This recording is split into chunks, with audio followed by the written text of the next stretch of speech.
سلام بچه‌ها.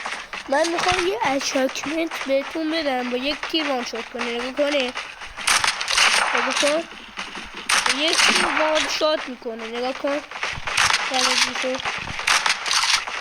حالا ایمش بگیری خوبه، فوکوسش نکنی بهتر نیست. خب فقط ایمش بگیر یه جور وان شات میکنه، اصلا حق میشه. اینم یه وان.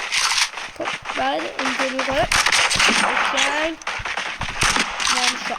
نگاه کن بودو لابی نگاه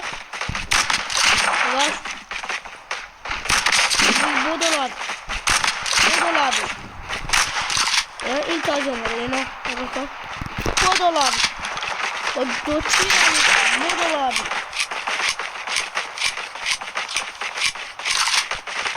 اگر تا این ویدیو به 100 تا برسه اصلا بهتون میدم. فعلا خداحافظ.